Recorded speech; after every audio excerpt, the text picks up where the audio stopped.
evangelizando a los perdidos.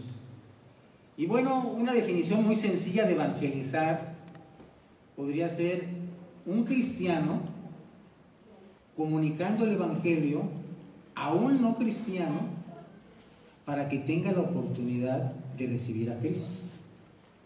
Vuelvo a repetir esta definición.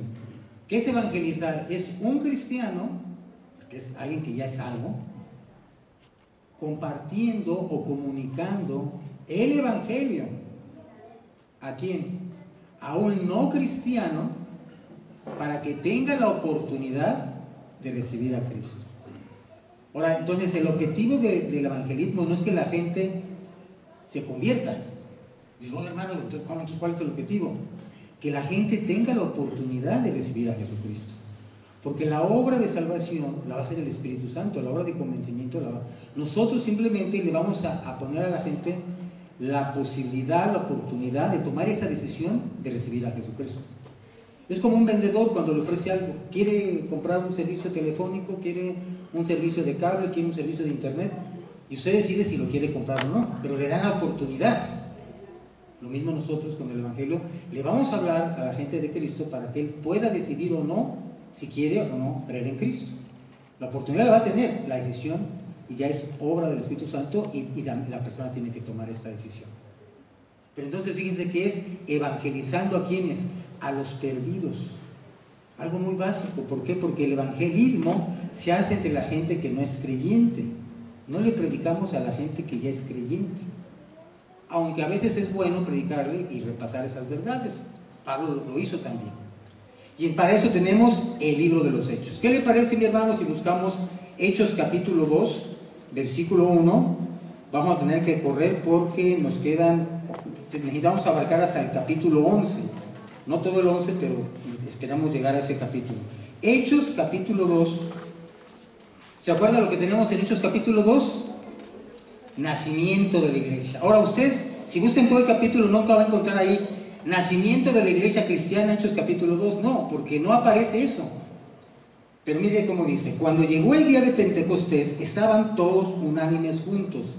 Estos todos podrían haber sido los 120 que se mencionan en el capítulo 1. Entre esos 120, quiero que note quiénes estaban de acuerdo al capítulo 1, versículo 14. Todos estos, hablando de los apóstoles, menos uno, perseveraban unánimes en la oración y ruego con las mujeres y con, ¿quién? Con María, la madre de Jesús, y con sus hermanos. Última vez que se menciona en la Biblia a María. Ahora quiero hacer un comentario. Hay una gran diferencia, mis hermanos, en orar a María y orar con María. Los apóstoles no le oraron a María teniéndola ahí en persona. Jamás se nota que le piden algo a María, ni los apóstoles ni ningún cristiano, pero oraban con María, porque ella también está orando ahí con ellos. Entonces es un mundo de diferencia. Estos reunidos como 120 ahora ya están en el día de Pentecostés. Más o menos han pasado 10 días, entre 7 y 10 días. Cuando llegó el día de Pentecostés, de repente un estruendo. Oh, se asustan todos. De repente vino del cielo un estruendo como de un viento recio que soplaba. Entonces no vino un viento, vino un estruendo, un ruido.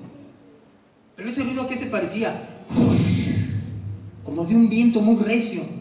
Entonces ellos oyeron el ruido del viento muy recio, pero no había viento, porque es el ruido.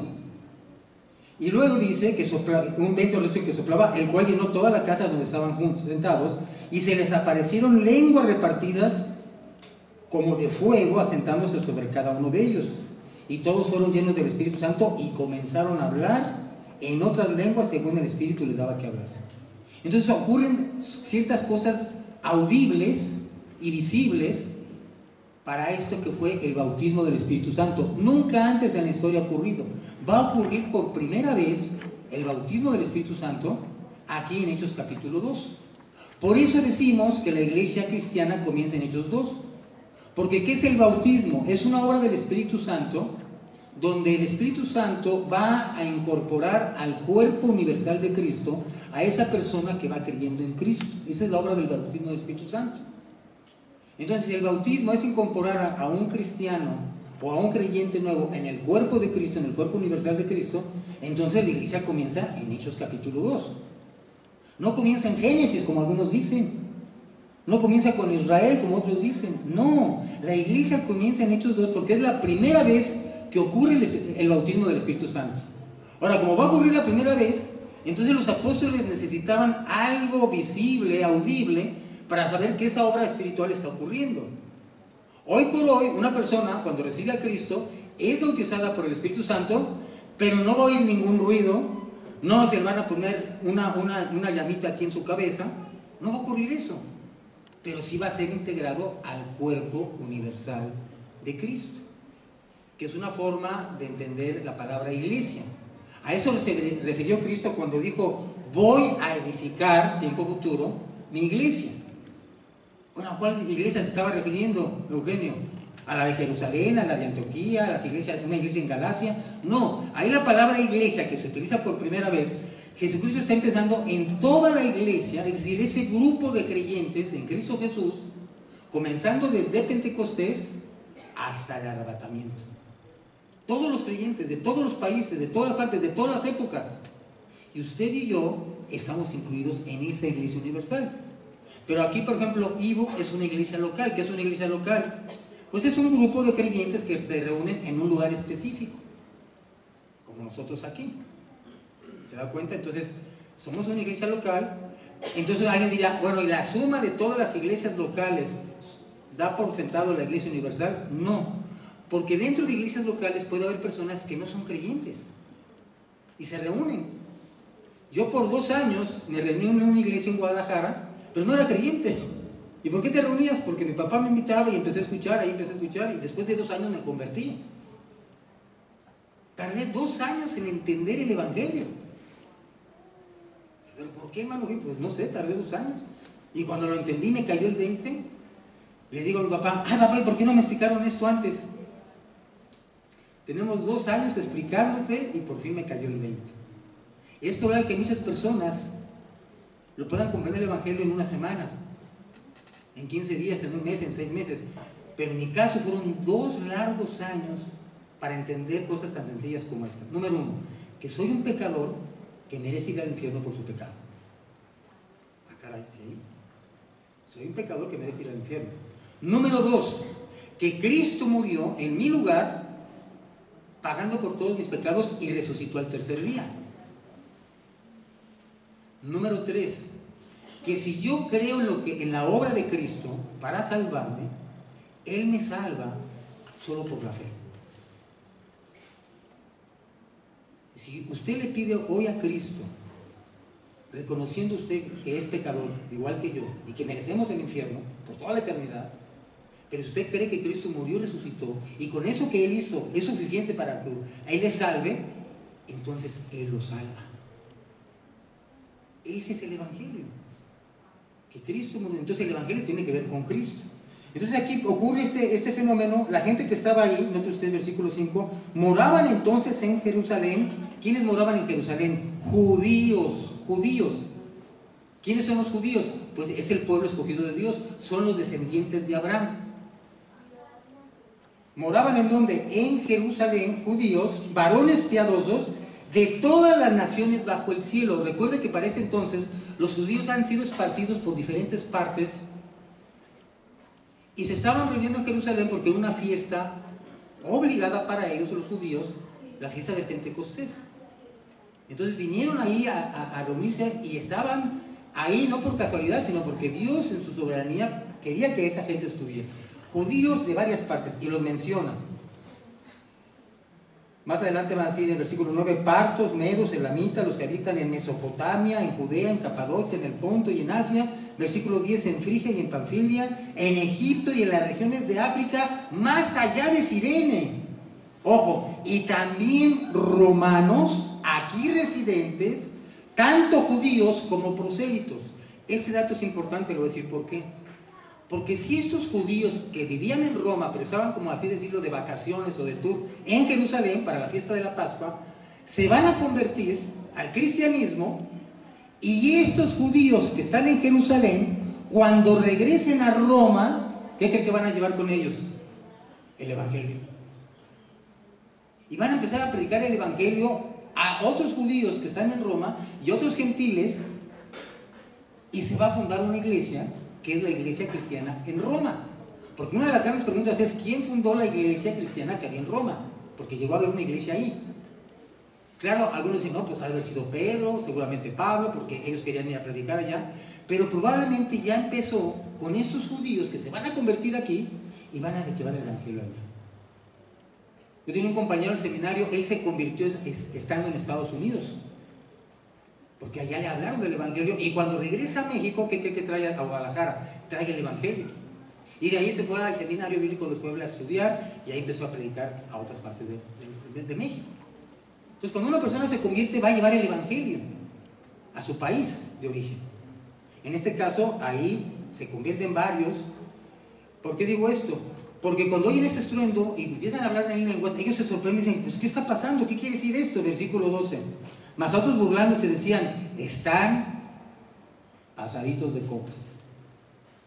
Y los cristianos, pues, ay, no, pues ya no están hablando mal de nosotros, nos están criticando. Vénganse, muchachos, vénganse.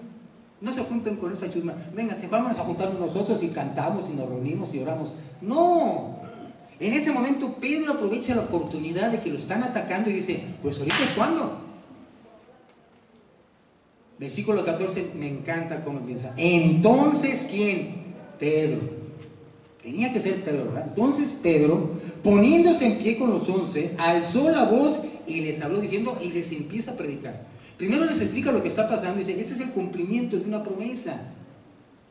Llega el versículo 29, varones hermanos, se os puede decir libremente del patriarca David que murió y fue sepultado. Versículo 32, a ese Jesús resucitó, de los cual todos nosotros somos testigos, ¿de acuerdo? Cristo les dice, me seréis testigos.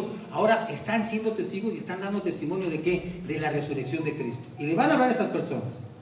Así que exaltado por la vista de Dios y habiendo recibido del Padre la promesa del Espíritu Santo, versículo 33, ha derramado esto que vosotros veis y oís. ¿Oyeron el estruendo? ¿Oyen que estamos hablando en lenguas? ¿Ven la llamita aquí de fuego? ¿Ven? Yo no tengo, ¿verdad? Pero ellos sí tenían. Eso es el derramamiento del Espíritu Santo. ¡Wow! Y quiero decirles otra cosa, Pedro. Sepa pues ciertísimamente toda la casa de Israel, todos los judíos aquí reunidos, que a ese Jesús, a quien ustedes crucificaron, Dios le ha hecho Señor y Cristo. Él es el Mesías. Imagínense los judíos. ¿Cómo que Él es el Mesías? Entonces no es un hipócrita, no es un endemoniado, no es un loco, no es un samaritano, no es un nacido de fornicación, no es un falso profeta, no. No es un simple hombre, no. Jesucristo es el Mesías. Y ustedes lo mataron. ¿Y ahora qué hacemos? Bueno, Pedro les dijo, arrepentidos y bautícense de cada uno de vosotros en el nombre de Jesucristo para perdón de los pecados y recibiréis el don del Espíritu Santo. ¿Cuántos tomaron una decisión? 3,000 personas en el primer sermón evangelístico de la era cristiana se convierte en nada menos que 3,000. ¿Y quién predicó? Pedro.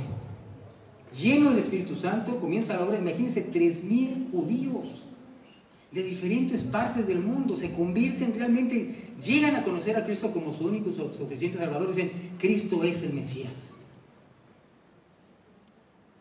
He predicado a un judío allá cuando estuve en Estados Unidos, Pablo. Y cada vez que llegaba a su casa, Pablo, ¿qué tal? Decía, yo soy judío. Y Jesucristo era judío, pero lo decía así con mucho orgullo. Decía, Jesucristo era judío. Yo soy judío. Digo, sí, y Jesucristo es el Mesías. No, Él no es el Mesías. Jesucristo es el hijo de José, un carpintero, y de María. Y fue judío, pero no es el Mesías. Nosotros estamos esperando al Mesías. Y nosotros vamos a ir a tener la tierra prometida y vamos a reedificar el templo. Y me regaló un librito donde decía, Israel es de los judíos.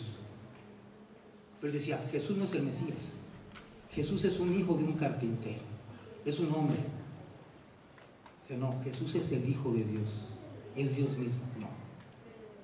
Un judío no lo va a aceptar, pero estos sí lo aceptaron, se convirtieron. ¿Y qué pasó? Versículo 41. Así que los que recibieron su palabra fueron bautizados y se añadieron aquel día como 3,000 personas y perseveraban unánimes en la doctrina de los apóstoles, en la comunión unos con otros, en el partimiento del pan y en las oraciones. Estos judíos que creyeron no se dispersaron, se empezaron a reunir. Y aquí nace la iglesia. Note usted al final del capítulo 2, dice así en el versículo 47. Y al Señor añadía cada día, ¿a dónde? A la iglesia. Es la primera vez que se menciona en Hechos la palabra iglesia. El Señor añadía cada día a la iglesia los que habían de ser, ¿qué? Salvos. Capítulo 3, ¿qué tenemos? ¿Recuerda? Oración de un cojo. Pedro y Juan subían juntos al templo. Pregunto, ¿cuál templo, mis hermanos? ¿Cuál templo? Pues el templo judío. ¿Y dónde es el templo judío? ¿O dónde estaba? En Jerusalén. Pregunta para los estudiosos, y luego me la contesta, pero piénsela bien.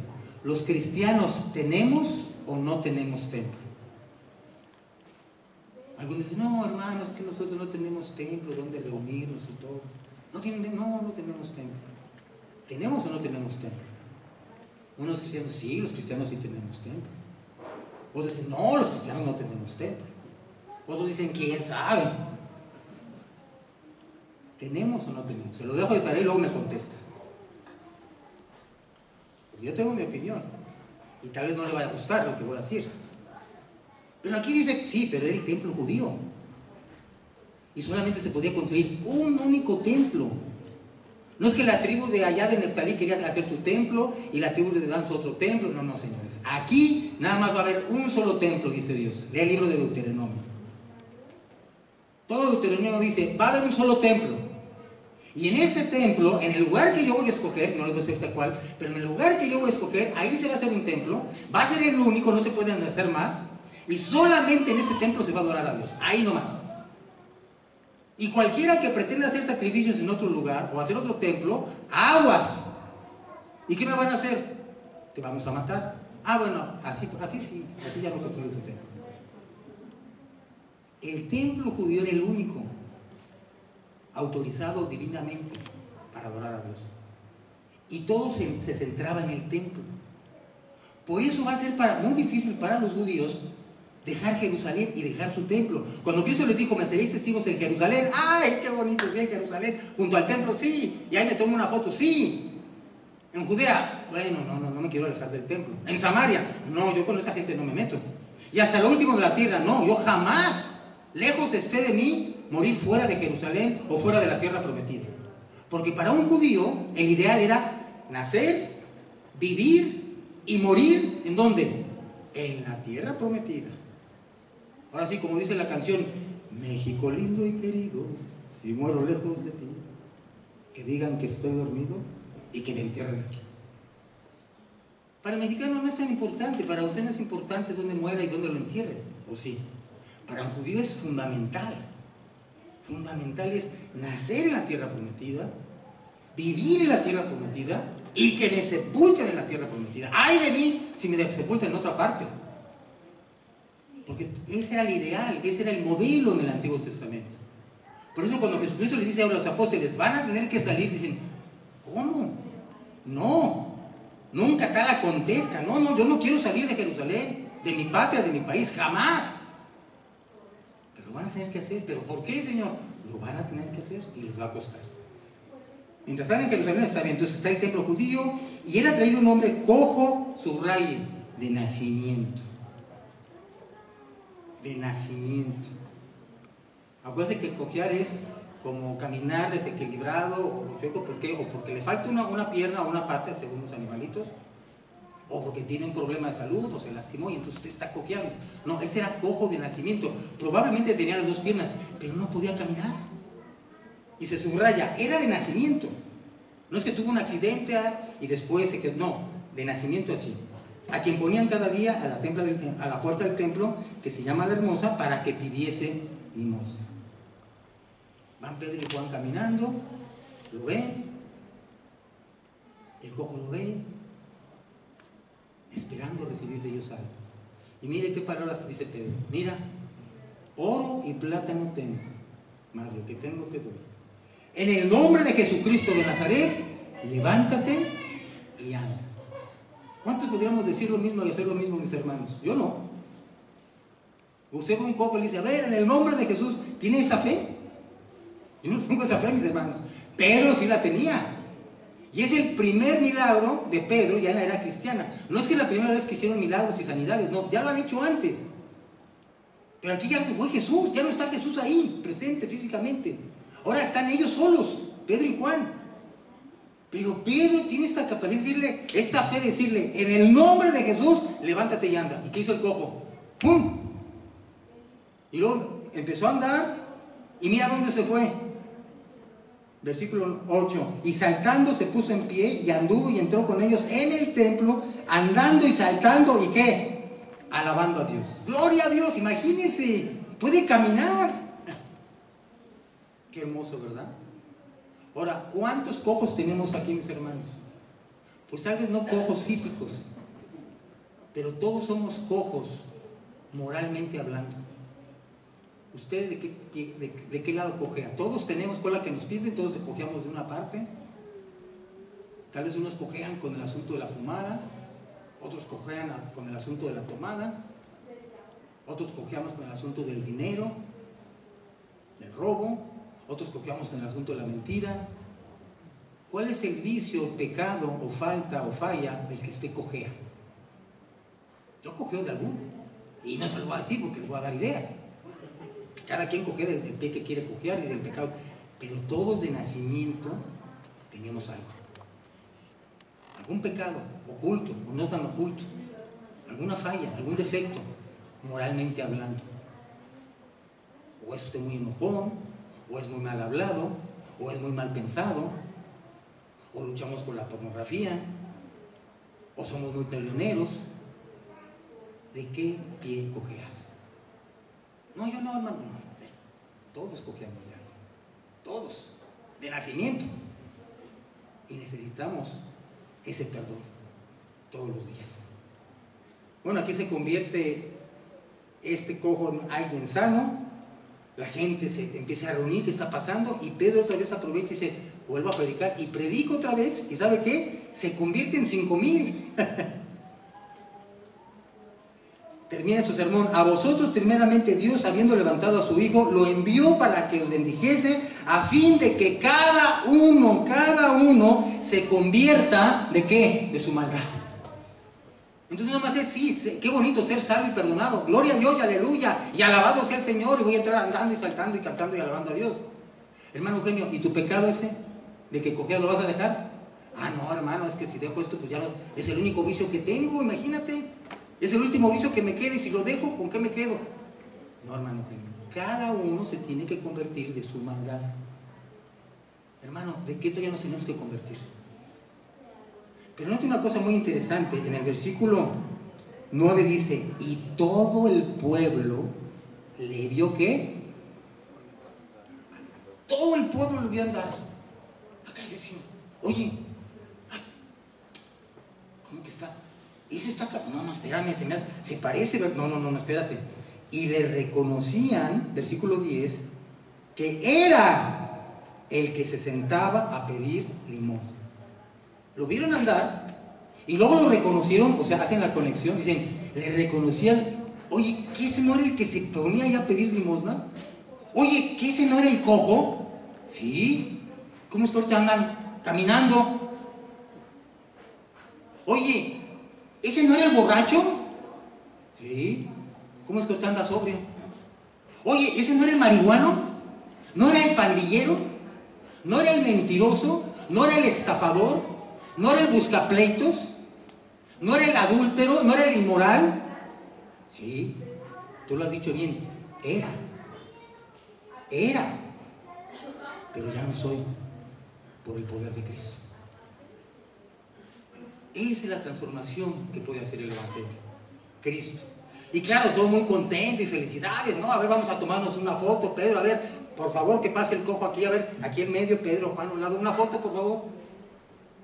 No, hay alguien que no le va a gustar que se predique el Evangelio y que la vida se transforme. Y llegan estos hombres, hablando ellos al pueblo, vinieron sobre ellos los sacerdotes con el jefe de la guardia del templo y los saduceos a felicitarlos y a decirles: ¡ay, qué bonito, prediquen otra vez! No, se enojaron, resentidos de que enseñasen al pueblo y anunciasen en Jesús la resurrección de los muertos. A ver, Pedro, ¿qué están predicando? No, pues que Jesús resucitó. No, ese mensaje no me gusta. Quítale Jesús y quítale resurrección. De eso no pueden hablar aquí no pueden hablar. Oye, pero es que, no, a ver, agarran a los muchachos y tenemos, los encarcelan. Y cuando llegan ahí, los encarcelan, los dejan ahí en la cárcel un día, luego al día siguiente los van a juzgar, mandan a todas las autoridades, se reúne todo el concilio, ¿verdad? Versículo 6, y el sumo sacerdote, Anás y Caifás y Juan y Alejandro y todos los que eran de la familia de los sumos sacerdotes, y poniéndolos en medio les preguntaron: ¿con qué autoridad o en qué nombre habéis hecho esto vosotros? A ver, Pedro dijo: ¿quién tiene licencia para sanar? A ver, enséñenme sus credenciales. Imagínense. ¿Y por qué los van a acusar? ¿De qué los acusan? De haber sanado a un cojo de nacimiento. A ver, busquen en su libro, a ver, delitos. Sanar un cojo. No tenemos nada. Pues invéntenlo, pónganle algo ahí, porque de algo los tenemos que acusar. ¿De qué más los acusan? De enseñar en Jesús la resurrección de los muertos. Eso sí es grave. Eso sí es grave. Y se enojan. Y les dicen: ¿saben qué? Les prohibimos, Pedro y Juan, hablar en ese nombre, porque ni siquiera lo quieren pronunciar. No pueden enseñar en ese nombre. ¿Cuál nombre? Ese nombre. Sí, pero ¿cuál? Ese. No pueden hablar de la resurrección. Tienen estrictamente prohibido. Y Pedro les dice: miren, les voy a decir una cosa aprovechando. Hechos 4:12. Y en ningún otro hay salvación, porque no hay otro nombre bajo el cielo dado a los hombres en que podamos ser salvos. Vamos a seguir predicando. No se amedrentaron, no se achicaron. Versículo 13. Entonces, viendo el denuedo de Pedro y de Juan, y sabiendo que eran hombres sin letras, la palabra ahí es agrámatos, que a veces se puede traducir como analfabetas, y del vulgo, o sea, gente así, galileos, corrientitos, míralos nada más, y se maravillaban y le reconocían que habían estado con Jesús. Cuando tú y yo pasamos tiempo con Jesús, la gente se va a dar cuenta que pasas tiempo con Jesús. Este sabe de Jesús, este sabe de la Biblia. Y claro, aquí los quieren como rebajar, porque dicen hombres sin letras y del vulgo. Ahora, aquí la palabra agrámatos, que es sin letras, no significa analfabetas, porque Pedro igual estoy seguro que sabían leer. Lo que quieren decir ellos no estudiaron con ninguno de nosotros los importantes. Porque antes no eran las universidades, sino ¿con qué maestro estudiaste? No, pues que yo con Gamaliel, no, yo con con Caifás, no, yo... no, pues era como decir Harvard, Oxford, Tecnológico de Monterrey, algo así, ¿verdad? Pero sí vemos unas dos cosas. Tienen valor y estuvieron con Jesús. Tienen valor, tienen de nuevo y estuvieron con Jesús. Bueno, ya se pueden ir. Versículo 23. Y puestos en libertad vinieron a los judíos y les contaron todo lo que los principales sacerdotes y los ancianos les habían dicho. Y empezaron a llorar y dijeron: ya no queremos salir, no, ya no vamos a predicar, no, mejor es que si no hay oposición. No. Y ellos, habiéndolo oído, alzaron unánime la voz a Dios y le dijeron: soberano Señor, tú eres el Dios que hiciste el cielo y la tierra, el mar y todo lo que en ellos hay, que por boca de David tu siervo dijiste esto, porque verdaderamente se unieron en este lugar contra tu santo Hijo Jesús, a quien ungiste de Herodes y Poncio Pilato y los gentiles y el pueblo de Israel, para hacer cuanto tu mano y tu consejo había antes determinado. Ahora mira sus amenazas y concede a tus siervos que con todo de nuevo hablen tu palabra. Fueron con los suyos, les contaron. ¿Qué hacemos? Vamos a orar para que Dios nos dé valor. Las amenazas van a seguir, el problema va a seguir, pero que Dios nos dé valor. Eso es lo que tenemos que hacer, mis hermanos. Pedirle a Dios: Señor, me da miedo predicar el Evangelio, me da pena, me da vergüenza, me da temor. Señor, dame valor para hablarle a los perdidos. Y Dios concedió, porque dice ahí, versículo 31, cuando hubieron orado, el lugar en que estaban congregados tembló, y todos fueron llenos del Espíritu Santo, y hablaban ¿con qué? Con denuedo la palabra de Dios. Hermano, así es. ¿Tú tienes miedo de hablar la palabra, mi Señor? Mi hermano, ¿tienes miedo de predicar? ¿Tienes miedo de dar folletos? ¿Tienes miedo de decir yo soy cristiano evangélico? Ora a Dios y dice, Señor, me da miedo, me da pena. Tal vez a los mismos compañeros no, pero al jefe, a los importantes, a los de mero arriba, no, esos que ni se enteren porque capaz me andan corriendo del trabajo. No, que no te dé miedo, hermano. Y toda la multitud que había querido eran de un corazón y un alma y ninguno decía nada suyo. Y ahí se recuerda, empiezan a compartir, pero tenemos problemas dentro de la iglesia. Porque déjame decir, mis hermanos, y aún en la iglesia, en sus comienzos, tuvo dos tipos de problemas. Problemas externos, podríamos llamarlo, gente no cristiana, no creyente, incrédula, que los ataca. Pero a veces surgen problemas internos dentro de la misma iglesia, los mismos que ya son creyentes. ¿Pero cómo? Sí. Oiga, hermano Eugenio, y usted de esos dos tipos de problemas, los externos, que es con la gente incrédula, que nos ataca, o los internos, que es con los mismos creyentes, ¿cuál prefiere de los dos? Ay, pues yo prefiero los externos. Pero sé que tarde o temprano tenías que enfrentar problemas con los mismos hermanos, con las mismas hermanas, con los mismos jóvenes. Y aquí tenemos una parejita que se llamaba Ananías y Zafira. Viendo que un hombre, Bernabé, hijo de consolación, del que nos hablaba ahora el doctor, muchas gracias doctor por esa clase, el hijo de Bernabé, que era hijo de consolación, vio una necesidad económica, vende una propiedad, vende una casa, lleva el dinero a los apóstoles y con ese dinero compran comida y se ayudan varias personas y recibe, todo el mundo, ¿te fijaste lo que hizo el hermano Bernabé? No, qué bárbaro el hermano Bernabé. Y Ananías y Zafira se dan cuenta y dicen, vamos a hacer nosotros lo mismo, para que toda la gente mire reconocimientos y una selfie, algo así, ¿verdad? Y deciden como matrimonio, pues vamos a vender ese terrenito que tenemos, ese lote, no sé qué tendrían, lo venden.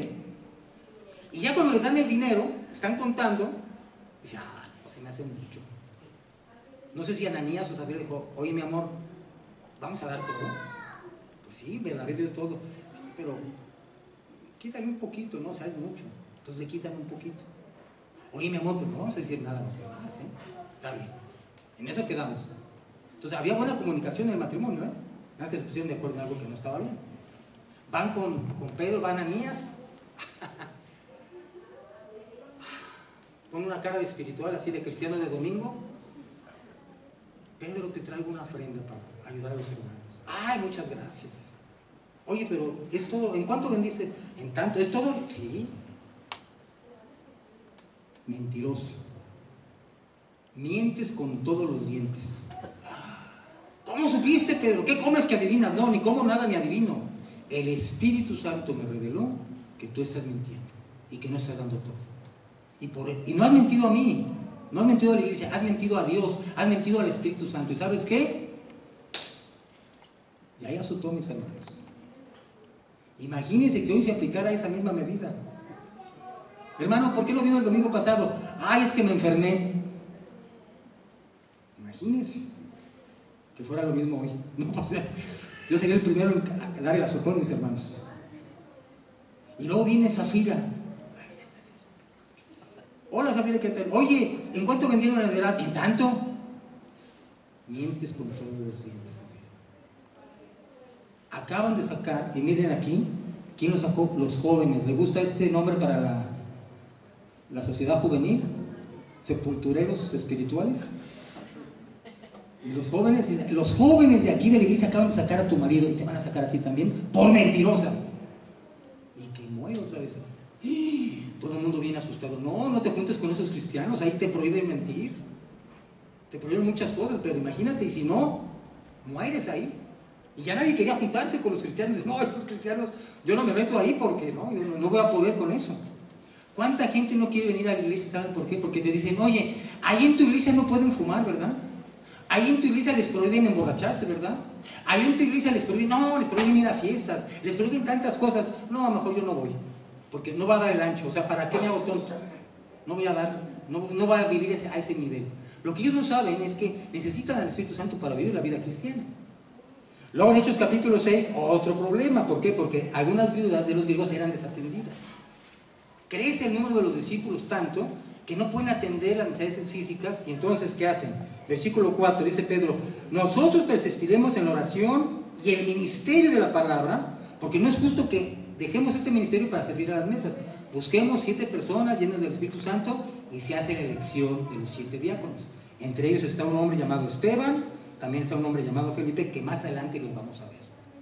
Entonces, otro problema interno surge ahí, se resuelve el problema, encuentran esas 7 personas que van a servir a las mesas y fin del problema, se resuelve por ahí. Llegamos al capítulo 7, ¿verdad? El sumo sacerdote dijo entonces, bueno, esto es así, ¿qué está pasando aquí? En el capítulo anterior, capítulo 6, versículo 8, y Esteban, lleno de gracia y de poder, hacía grandes prodigios y señales entre el pueblo. Entonces se levantaron unos de la sinagoga llamada de los libertos y de los de Cirene, de Alejandría, de Cilicia y de Asiria, disputando con Esteban, pero no podían resistir la sabiduría de sabiduría y al espíritu con que hablaba. Entonces sobornaron a unos para que dijese que habían oído hablar palabras blasfemas contra Moisés y contra Dios. Entonces acusan a Esteban, lo llevan al concilio. Usted recuerda Hechos capítulo 7, muerte de Esteban, el primer mártir cristiano. Déjenme explicar la palabra mártir. La palabra mártir es la misma palabra que aparece en Hechos 1:8, me seréis testigos. La palabra mártir es testigos, es correcta la traducción. ¿Qué es lo que va a ocurrir? Que los cristianos, a partir del primer siglo, a esa palabra mártir, que significa simplemente testigo, le van a añadir un significado especial. Uno que muere por sus creencias. Uno que muere por sus creencias especialmente religiosas o espirituales. En este caso es Esteban, el primero que va a morir. Ahora, no es que lo buscó, yo quiero ser el primero que muera por su fe en Cristo. No, se dieron las situaciones, le acusan de algo que él no hizo, lo mandan llamar, lo apresan, lo llevan ante el Sanedrín y lo juzgan y lo condenan y lo matan a pedradas. ¿Por qué? Por hablar de Jesús. Hermano, levanten las manos cuántos quisieran morir como mártires. No, muchas gracias, yo no. Ahora, no es que todos vamos a morir como mártires, ni siquiera en esa época. ¿Por qué? Porque los demás diáconos no mueren como mártires, por lo menos hasta este momento. ¿Qué va a ocurrir? Capítulo 8. Y Saulo consentía en su muerte. ¿De quién? De Esteban. En aquel día hubo una gran persecución contra la iglesia que estaba en Jerusalén. ¿Se da cuenta? Una gran persecución contra la iglesia que estaba en Jerusalén. Pregunta, ¿cuánto tiempo ha pasado de Hechos capítulo 1 a Hechos capítulo 8? Algunos sugieren que han pasado por lo menos 5 años o más. 5 años o más. En otras palabras, sí están predicando el Evangelio, sí están siendo testigos. Inclusive hay quienes han llegado al punto de morir por dar testimonio de Jesús, pero lo están haciendo solamente en Jerusalén. ¿Y qué ha dicho Jesús? Me seréis testigos en Jerusalén, en Judea, en toda Samaria y hasta lo último de la tierra. No están yendo a todas partes, iglesia. Estamos bien a gusto en Jerusalén. Aquí tenemos aire acondicionado, sillitas bien cómodas, hasta nos dan cafecito. Pero no van a salir allá. No, pues que salgan otros. Yo me quedo aquí en Jerusalén. ¿Sabe qué pienso, mis hermanos? Fue necesario que dentro de la soberanía de Dios mandar la persecución para que los cristianos por fin salieran. Y hay quienes piensan que si Dios no hubiera mandado la persecución o permitido la persecución, el Evangelio no sale de Jerusalén, no sale de Judea, porque están en su área de confort. Estamos muy a gusto aquí, hermano. No nos saquen de aquí, aquí me quedo. ¿Quién quiere allá lejos, hasta lo último de la tierra? ¿Quién quiere ir con los samaritanos? No, yo no. Pero entonces, por esa persecución, y fueron todos esparcidos por las tierras de Judea y Samaria, salvo los apóstoles.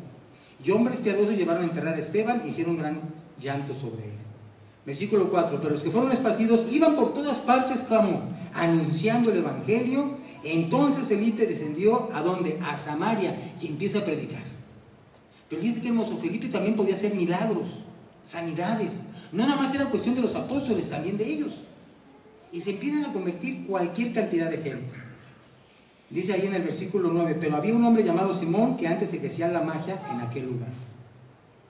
y tenía a mucha gente engañada. Pero cuando llega Felipe a predicar el Evangelio y ven el poder de Felipe, dicen, no, ¿saben qué?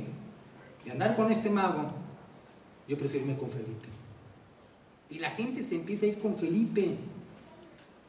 ¡Wow! ¿Sabe quién? Hasta el mismo mago dice, no, pues yo también me voy con él. Tiene más poder que yo. Versículo 13, también creyó Simón mismo, y habiéndose bautizado estaba siempre con Felipe, y viendo las señales y grandes milagros que hacía, estaba atónito. Entonces se empiezan a convertir muchísimas personas.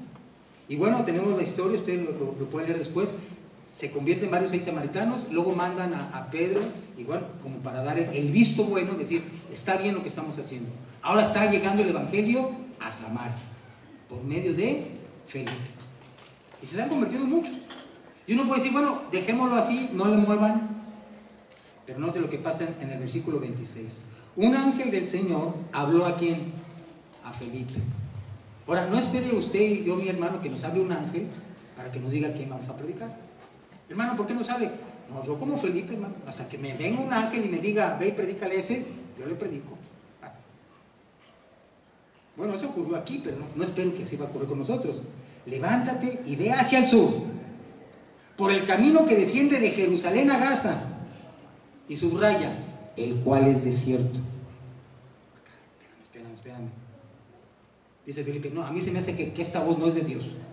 Yo estoy aquí con unas campañas evangelísticas llenando estadios, se están convirtiendo en multitudes, hasta los magos que practicaban la magia, y ahora el ángel me está mandando allá al fin del mundo, donde da vuelta el viento, a la colonia Polvo Nuevo, Cartolandia, a un camino desierto. No, yo no voy a ir ahí, aquí es un camino desierto, aquí lo voy a encontrar ahí. Felipe ve a ese camino, pero aquí estoy, lo mero. Si usted no ha escuchado, Messi ya no está en Europa jugando fútbol, ahora está en Estados Unidos. Por muy buenas razones está jugando. No, así también yo también juego y les cobro la mitad de lo que él. Imagínense qué difícil para él decir, estoy aquí en Samaria, toda la gente me quiere, estoy con las multitudes, está Dios haciendo una gran... Y voy a perder mi tiempo ahí en un camino desierto donde no me voy a encontrar con nadie. Felipe, ve por favor. Bueno, está bien, voy. Y va Felipe. Entonces se levantó y fue, y sucedió que un etíope, eunuco, funcionario de Candace, ¿quién era Candace? Reina de los etíopes, el cual estaba sobre todos sus tesoros, y había venido a Jerusalén para adorar, y venía regresando en su carro, leyendo al profeta Isaías. Miren nada más qué oportunidad. ¡Wow! Yo creo que Felipe dijo, con razón, Dios, o este ángel me dijo que fuera a ese lugar. Hay un encuentro divino. Dice, súbete al carro y predica el Evangelio. Y el Espíritu, versículo 29, dijo a Felipe, acércate y júntate a ese carro. Y acudiendo Felipe, le oyó que leía al profeta Isaías. Imagínense, una persona que ya estaba leyendo la Biblia. Ahora dice, oye, ¿a poco tenían Biblias? Pues no, es que ese era un funcionario de alto rango, un primer ministro, olvídese, el brazo derecho de la reina, del gobierno, ya convertido al judaísmo, por así decirlo, prosélito, no al cristianismo, porque todavía no he escuchado eso, y está leyendo el profeta Isaías. Quiere decir que una gente de dinero, no cualquiera tenía un rollo de Isaías.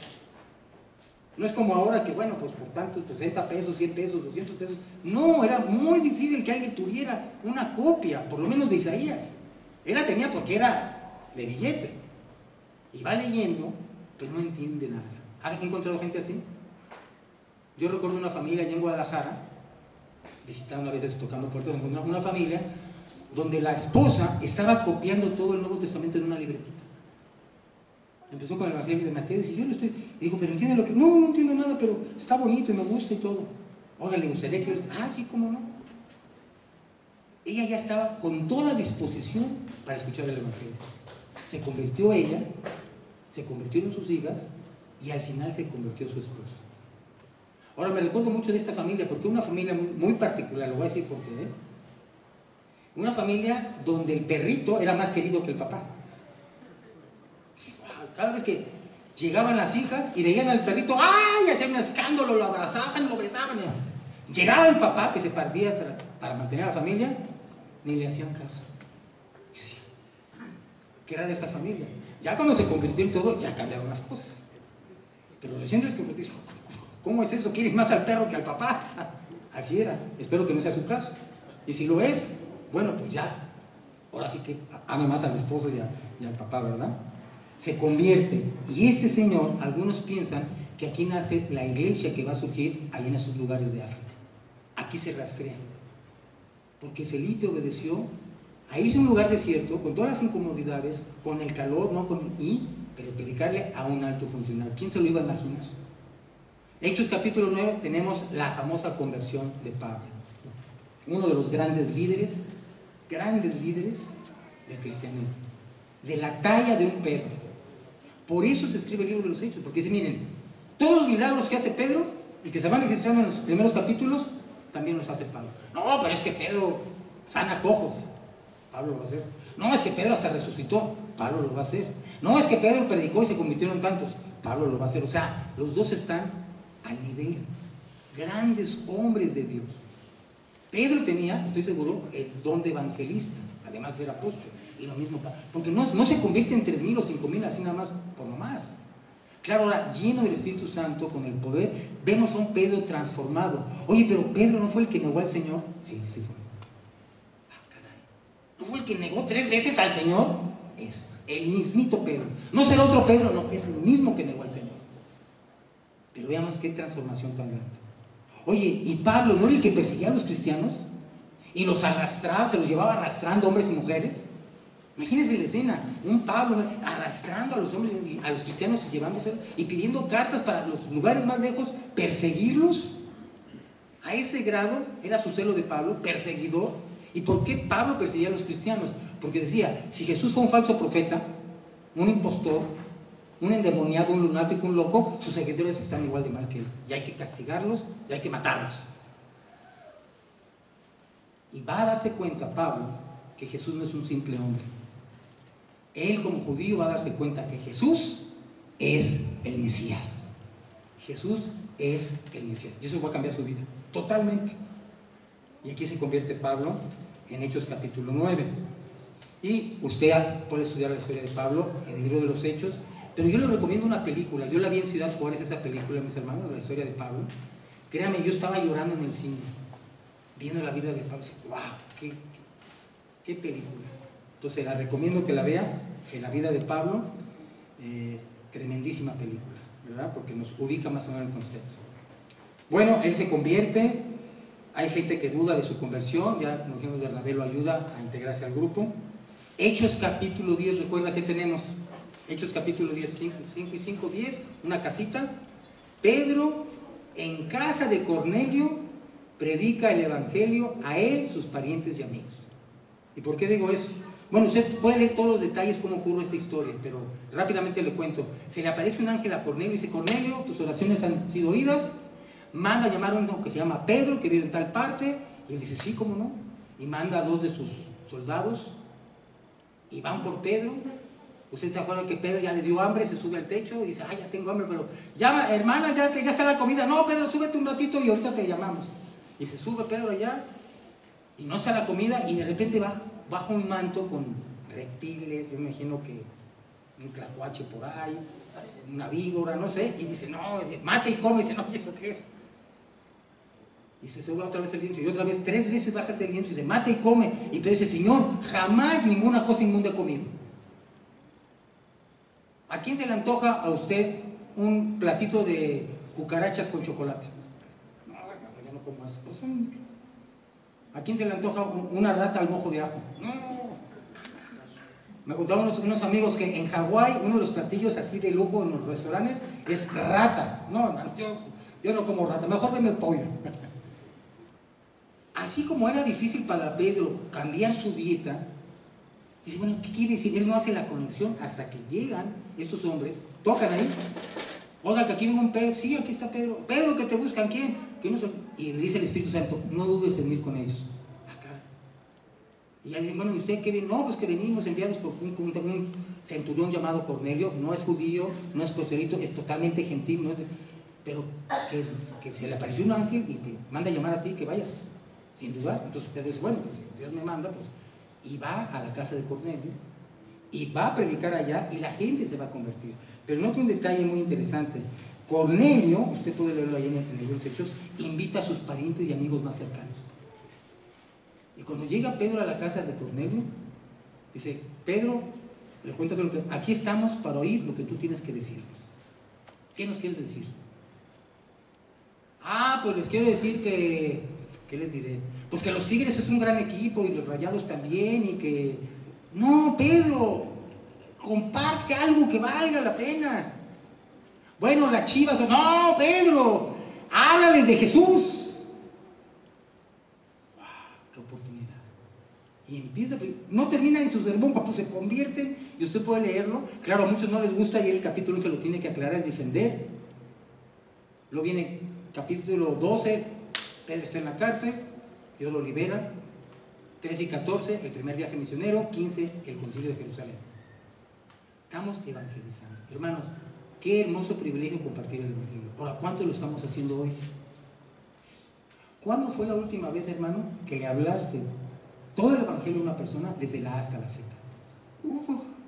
Hermano, hace como 5 años o 10 o 20.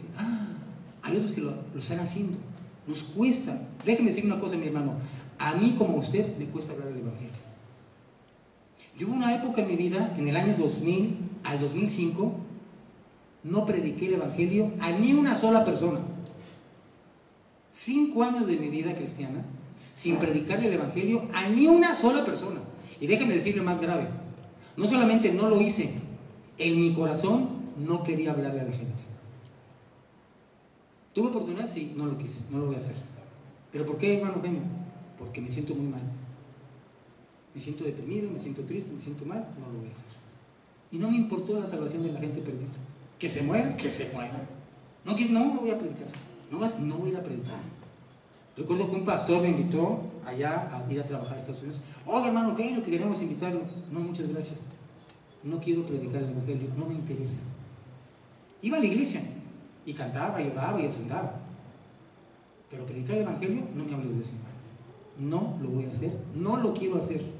Le dije a ese pastor, mira, estoy en época, no quiero predicar el evangelio a nadie. Así te lo digo textualmente. No me interesa predicarle el evangelio a nadie. Y no me insistas porque no lo quiero hacer. Por 5 años. ¿Pero por qué, hermano Eugenio? Bueno, ese es su siguiente capítulo, la historia jamás contada, después se la cuento. Pero yo quería justificarme porque, cómo sufro. Y sufro tanto que no puedo predicar el evangelio. Poco a poco me fui dando cuenta que no era la única persona que sufre. Que así como ya hay miles, millones de personas que sufren, y sufren 10 o 20 veces más de lo que yo estaba sufriendo en aquel entonces. Yo digo, wow, espérame, Eugenio, no te hagas el mártir, no te hagas el sufrido, no te hagas el único que pasa por esas situaciones difíciles. Hay gente, cuando empiezo a abrirme a otra gente, y me empiezan a platicar sus historias, digo, wow, no, este sí está sufriendo. Para que veas, no, si yo pensaba que estaba sufriendo, no, este sí me gana. Entonces, Eugenio, no es excusa lo que has sufrido para dejar de predicar el evangelio. ¿Te has dado cuenta? Sí, es cierto, Señor. Y ha habido en mi época altas y bajas, ¿no? Cuando yo me convertí, no, hombre, yo quería que todo el mundo se convirtiera. Y ese fuego por evangelizar me duró como unos 4 años. Me convierto en 1979, directamente me voy al seminario de Puebla. Ahí los maestros, cada sábado salíamos junto con los maestros y alumnos a predicar el evangelio. Cada sábado. En mi último año me mandan a la Ciudad de México, de Puebla, tenía que viajar cada fin de semana a la Ciudad de México, ir y venir. Me iba el viernes, regresaba el domingo para mis clases el lunes. Ahí conocí un misionero que tenía un celo evangelístico bárbaro. Decía, yo quiero repartir 1 millón de folletos en la Ciudad de México y tú me vas a ayudar. Sí. Íbamos a los multifamiliares. O sea, mira, esos 20 edificios te tocan a ti y a mí esos 20 edificios. Y había que subir las escaleras corriendo y dejar los folletos corriendo, ¿Cuántos llevamos? ¿Ya llegamos al 1 millón? No, todavía nos falta mucho, pero lo seguimos. 1 millón de folletos. Él dijo, no me voy de aquí, porque sé que hay 20 millones de mexicanos, yo voy a repartir 1 millón de folletos. Un celo tremendo por compartirlo. Él venía del seminario bíblico de Moody, él vivía en Chicago, pero llegó al Distrito Federal y compartió, luego hizo otra iglesia ya en otra parte aquí en México. un misionero. Luego ya regreso yo a Guadalajara y ahí empezamos a predicar el Evangelio. Llegaron en 1986 unos misioneros argentinos con un celo evangelístico bárbaro, predicando el Evangelio a través del deporte a la juventud. Se convierten tantos jóvenes en los primeros campamentos, y jóvenes que querían entregar sus vidas y querían estudiar, que surge la necesidad de hacer un instituto bíblico ahí en Guadalajara, porque muchos se quieren preparar. Primero fueron 80 jóvenes, el segundo año 150, el tercer año otros 80. Bueno, ya para los primeros 4 años del seminario teníamos alrededor de 140 alumnos. Teníamos 6 semanas continuas de campamentos, llegaban 200 jóvenes a oír el Evangelio cada semana. Un celo evangelístico bárbaro. Y se comienzan a convertir cientos de jóvenes que quieren servir al Señor. Ahora muchos de ellos son pastores, están en diferentes partes de México, en diferentes partes de América, compartiendo el Evangelio. ¿Por qué? Por el celo evangelístico de estos hermanos que querían compartir el Evangelio. Luego llegó la época, mis hermanos, de esos 5 años que yo me puse en el congelador. Y luego poco a poco empecé. Y hoy por hoy, lo que Dios me quede de vida, quiero que no se vaya un día sin poder o por repartir un folleto o hablarle a la gente de Cristo. Hoy trabajo como guardia, mis hermanos, en una fábrica. Y mire, Dios me puso en un lugar donde toda la gente que entra o sale a la fábrica tiene que pasar por donde yo estoy, la caseta de vigilancia. Y está el reloj checador y todo el mundo tiene que pasar por ahí. Y aunque no me quieran saludar, pues me tienen que saludar. Ahora, curiosamente, como hay muchas fábricas también ahí, nosotros pues de las pequeñas somos como 60, 80 personas, pero la que está en la media esquina inmediatamente son como 200. Ahora se descompuso su maquinita de refrescos y con ese calor, ¿a dónde cree que están yendo a comprar refrescos? Oiga, guardia, ¿no me vende una Coca-Cola ahí? Ya hice mi anuncio, ¿verdad? ¿No me vende un refresco ahí? Sí, yo se lo compro. Y aprovecho y digo, oiga, aprovechando, mire, casualmente traigo aquí algo acerca de la Biblia. ¿Se lo puedo regalar? Sí, ¿cómo no? Ahí va. Y no pasa ninguna persona que entre ahí que no salga con un folleto. O que no salga, mire, lo quiero invitar a mi iglesia, aquí nos reunimos, aquí está la dirección, lea este folletito, muchas gracias por los que están haciendo esto. Y esto lo aprovecho como un folleto para darles la invitación. Ahora, mis hermanos, yo sé que a veces, ¿sabe qué descubrí yo? ¿Por qué es el problema que no evangelizamos? Porque muchas veces perdemos el contacto con la gente. Nos aislamos tanto y nos gusta reunirnos tanto con los cristianos que nos damos cuenta que toda mi convivencia es con solo cristianos. Así me pasó también. Llegó un momento que dije, bueno, ¿a quién le voy a predicar si solamente convivo con puros cristianos? Entonces, de manera intencional, usted tiene que salir a tener contacto con el mundo. Ahora, déjame darle algunas ideas. Usted se puede inscribir a un gimnasio, a un deportivo, tomar clases de natación, y ya con ese pretexto, usted empieza a tener contacto con gente no cristiana. Yo he entrado a muchos gimnasios, he pagado mínimo 5 o 6 membresías. Pues se ve que no las ha usado, hermano. Bueno, no era el propósito. Pero se han convertido gente de ahí. Yo recuerdo al doctor Luis allá en Guadalajara, él era el entrenador. No, era un tipazo. Se ve que ese se hace su tarea, ¿verdad? Y se convirtió a Cristo. Y luego fue a estudiar al seminario y anda predicando también ahí. Otra forma de hacer es, tome clases de algo, de costura, de repostería. Saque al perro a caminar al parque, porque pobrecitos perritos están encerrados. Bueno, agarre a su perrito, agarre a su mascota, se la lleva al parque todos los días y ahí aprovecha de llevarse folletos, porque hay gente que también va a llevar a su perro. Entonces ahí comparte el Evangelio. Puedes tomar un curso de algo, como digo, de inglés, de lo que sea, y puedes compartir el Evangelio. Aproveche las filas de los bancos. Cuando vayas a pagar tu luz o tu agua, o a la fila de la consulta del IMSS, con todo respeto, pero a veces sí te tarda un poco, aproveche y llevas folletos. Miren, le comparto, yo quise arreglar un problema que tenía del agua, porque de 60 pesos me querían cobrar 500. Entonces tuve que ir a arreglar ese problema. Nada más fui 5 veces. Y de esas 5 veces, 8 horas en la fila. Entonces, ¿para qué hago corajes? Porque me hago corajes y me empiezo a arrancar los pelos de la cabeza. Entonces, para no hacer eso, digo, ya sé que me voy a tardar. Entonces, ¿qué voy a hacer? Voy a llevar folletos. Estoy en la fila, y mira, ahí está. Sé que tengo 8 horas. ¿Qué ficha tiene? No, pues tengo la 94. Ahí, casi la última. No, pues yo tengo la 93, entonces aquí vamos a estar un buen rato. y hay tiempo para evangelizar a la persona. Recuerdo en Guadalajara, cuando fui a sacar mi licencia en Guadalajara la última vez, son las filas eternas, y me puse, y claro, muchas veces ponen sillitas. ¿Sabe con quién estaba al lado mío? Una monja. Oh, hermano Eugenio, ¿y cómo se dio cuenta que era monja? Pues no soy inteligente, pero sí me di cuenta que era monja. ¿Cómo cree que lo supe? Exactamente, ya vi cómo se ve. Porque venía con su atavío de monja. 2 horas platicando con ella, pero largo y tendido. Acuérdese, empiece con escuchando a la persona. Ahora usted es monja, ¿verdad? Ay, sí, ¿cómo lo supo? Pues ya ve que yo soy bien inteligente. Oiga, y mire, cuénteme esto, y qué hacen ahí, qué cree, y todo. Después de platicar de todo lo que me hizo, todas las cosas que había esta mujer, esta santa mujer, le digo, oiga, con todo lo que me ha platicado de lo que ha hecho, yo estoy seguro que usted cuando se muera se va a ir al cielo. ¿Qué cree que me dijo? ¿Que sí? ¿Sabe qué me dijo? No estoy segura. No está segura de que se va a ir al cielo después de todo lo que ha hecho en su vida para Dios. No. Ok, déjeme regalar este folleto. Déjeme hablarle de cómo puede estar segura. Los que viajan, hay mucha gente que tiene que viajar muy seguido por su trabajo. Sobre todo cuando viaja en el avión, la gran ventaja de predicar en el avión, ya se lo dije, es que no se pueden bajar, lo tienen que oír. Y a 32,000 pies de altura, usted le dice, ¿sabe qué? ¿Qué haría si se cayera el avión a 32,000 pies?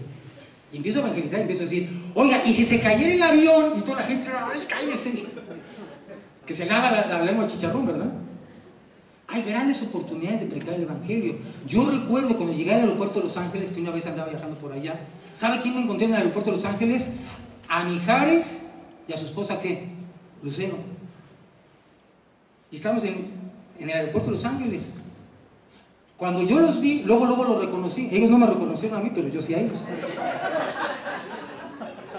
Y me dio coraje porque Lucero se me metió a la fila. Dijo, ¡ay! Se me mete a la fila. Yo me he formado ahí para que me registre la aduana. Y ella entra muy campante y se mete.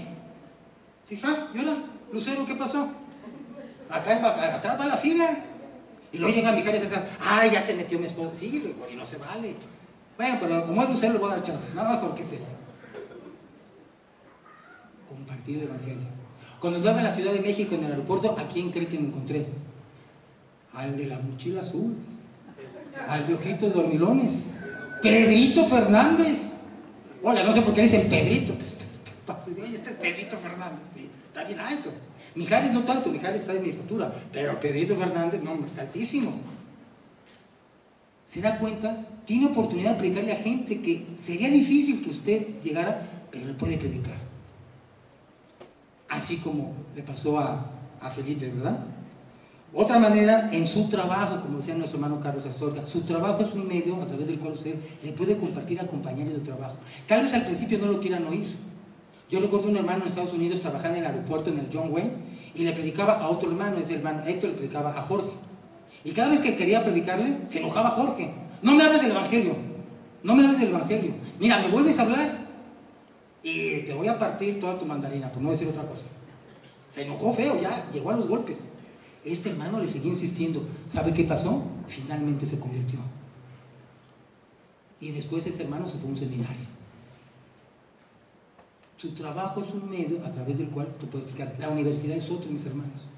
Yo entré a la universidad, otra vez como al gimnasio, no para estudiar, para compartir el evangelio. 8 semestres en la facultad de filosofía en la UDG.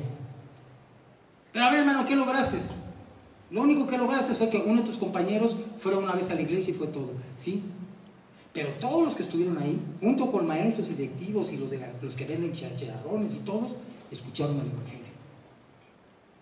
Y aunque hubo mucha oposición, llegó un tiempo en que los mismos de la universidad, un día me invitaron, oiga, vamos a hacer un programa de la radio, ahí de la universidad, ¿quiere venir a compartir y hablarnos acerca de Jesús? Claro que sí. Luego hubo debates, unos a favor y otros en contra del aborto.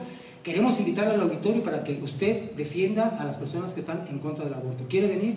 Venimos. Vamos a invitar psicólogos y un montón de gente que pero usted va a estar en contra. Yo voy a estar en contra, totalmente, definitivamente estoy en contra del aborto. Hubo oportunidades es más, tuve la oportunidad de hablarle a la misma persona que es la brazo derecho del rector de la Universidad, Raúl Padilla, de ir a su misma casa y predicarle el Evangelio. Entonces hay oportunidades, mis hermanos, que Dios nos quiere dar, donde Dios nos quiere llevar. Yo recuerdo una persona en Estados Unidos, entré a su casa no por así con carta alta, entré con la carta más baja. ¿Por qué? Porque hubo un tiempo en Estados Unidos, mis hermanos, me quedé sin trabajo allá, estaba buscando trabajo por más de un mes sin encontrar, vine a tener una lavandería, se busca persona para ayudar a la limpieza. Dije, no, ni voy a llamar, no, decía una persona, llama, no, es que son puras mujeres, no van a ocupar hombres. No, pero de repente, bueno, voy a llamar, llamo por teléfono, no, pues que venga la entrevista, voy ahí, y resulta que era una pareja de húngaros. Ah, caray. Y su esposa tenía que regresar a Hungría por un año y tenía el negocio de limpieza de casa, su esposo se va a quedar. Y dice, ¿sabe qué? Nos caíste como anillo al dedo. Entonces éramos 2 hombres yendo a limpiar casas allá en California. Yo recuerdo cuando llegamos, él y yo, a las casas, y a la hora que nosotros llegábamos, olvídese, por toda la cuadra allá y toda la cuadra allá, se paraban carros de latinos y siempre se bajaban 2 mujeres a limpiar casas. Y cuando nos veían a nosotros 2 hombres, decían, ¿qué les pasó? Pues ahí limpiando casas. Por 5 años limpié casas, mis hermanos, en Estados Unidos. Y no me da pena decir. Una de las casas que limpiábamos, se le fue el jardinero. Y me dicen, oiga, se me fue el jardinero, yo quisiera que alguien viniera aquí a hacer mi jardín los días sábados. Y me dice mi amigo, ¿quieres tú venir? Porque a Don Fati dice, sí, yo vengo. Empecé a ir con Don Fati a limpiarle su jardín. Le encantaban las rosas, un montón de plantas que tenía. Pues era buena la paga, $100 por día, ¿no? Pues así sí trabajo. Cuando empecé, pero él es de Irak, de Irán. Y limpiando su casa y haciendo el jardín, me encuentro una foto del Shah de Irán. Está la foto grande, el Shah de Irán y todos sus primeros ministros. ¿Y sabe quién estaba al ladito del Shah de Irán? Don Fati. Digo, a ver, Don Fati, este es el Shah de Irán. ¿El que está al lado es usted? Yo soy. Usted era yo era primer ministro de energía, ¿no?, en mi país. Pero cuando vino la revolución tuvimos que salir huyendo. A todos los que estés ahí, Eugenio, él tenía periódicos, a todos los mataron. Y él me contó cómo se tuvo que escapar de ahí, le quitaron todas sus propiedades, se escapó, bueno, es una aventura, y me contó todo. Pero era musulmán, de herencia. Y todos sus amigos eran musulmanes. Venían de Beverly Hills a visitarlo a él. O sea, imagínense gente de mucho dinero, de billete. Me acuerdo la primera vez que cobré mi cheque que él me mandó, cuando llego al Banco de América y ve a la muchacha y dice, ¿usted conoce a Fatol? Sí, es mi jefe. Sí, ahorita le pago. O sea, era de dinero, era conocido. Hablaba 5 idiomas, entre ellos español, alemán, farsi, inglés. Viajó por todo el mundo.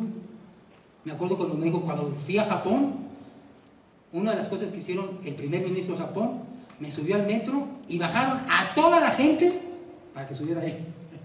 Así de influyente era. Él tuvo oportunidad de predicar el Evangelio.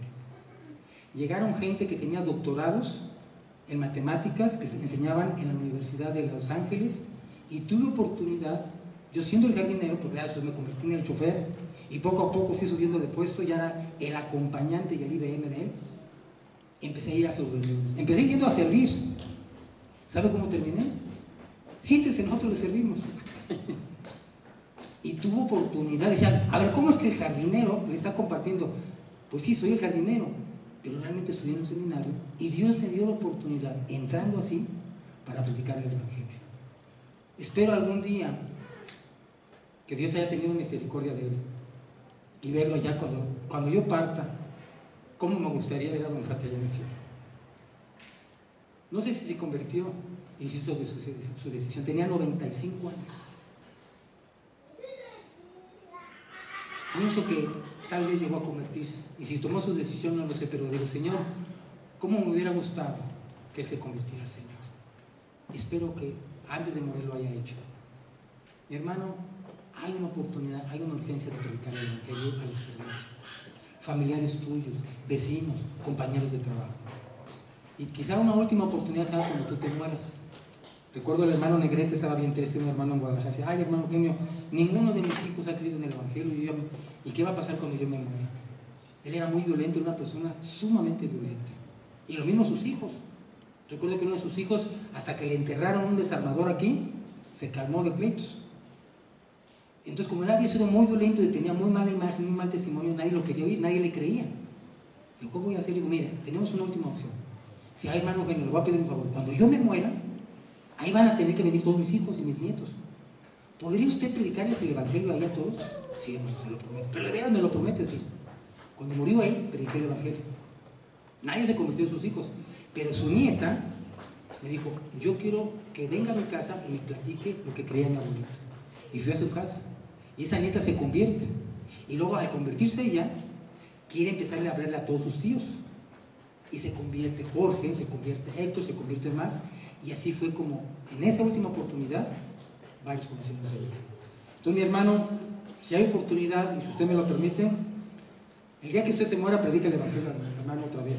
O el día que tú te mueras, el que se muera primero, le predique el Evangelio a los demás. ¿Qué le parece? Hacemos ese convenio. Dios les bendiga, mis hermanos. Muchas gracias y sigamos predicando.